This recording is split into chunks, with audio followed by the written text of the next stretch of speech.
ক্রিসমাসের সিজন চলছে তাই বাড়িতে এইরকম বাজার থেকে কিনে আনা কেকের আমদানি তো লেগেই থাকে। কিন্তু যারা আমরা ডায়েটে আছি বা যারা একটু হেলথ কনসিয়াস তারা প্রত্যেকেই জানি যে এই কেকগুলোতে কত পরিমাণে হাই ক্যালোরি থাকে। মানে এক টুকরো খাওয়াও অনেক, অনেক বেশি ক্ষতিকারক। তো যাই হোক তা বলে কি আমরা কেক খাবো না? তা কি কখনো হয়? বিশেষ করে যারা আমার মতো ফুডি তাদের মন তো আনচান করে। তাই ভাবলাম যে চলো একটা ডায়েট ফ্রেন্ডলি কেক বানানো যাক। কেক আবার ডায়েট ফ্রেন্ডলি হ্যাঁ, শুনতে একটু কেমন লাগছে না? কিন্তু হ্যাঁ, বাস্তবেই করা যায়। আমি বাজার থেকে গিয়ে এই সমস্ত আইটেমগুলো কিনে নিয়ে এসেছিলাম।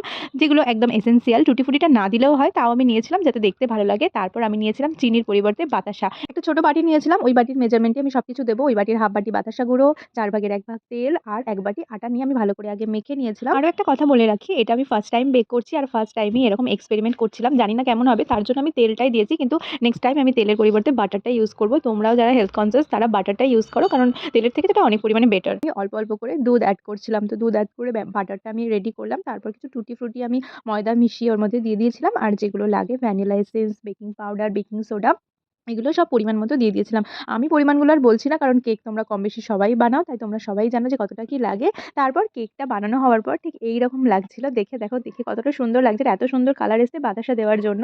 তারপর কেকটা কত সফট হয়েছে যেটা তোমরা দেখেই বুঝতে পারছো। আর খেতে কেমন হয়েছে সেটা তোমরা পেখমের মুখ থেকে রিভিউটা শুনে নাও। কেমন হয়েছে?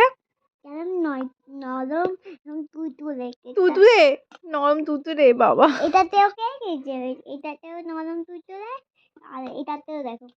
কে কে আমাদের বাড়িতে কেক খাবেন তারা আমাদের বাড়িতে চলে আসো। টাটা।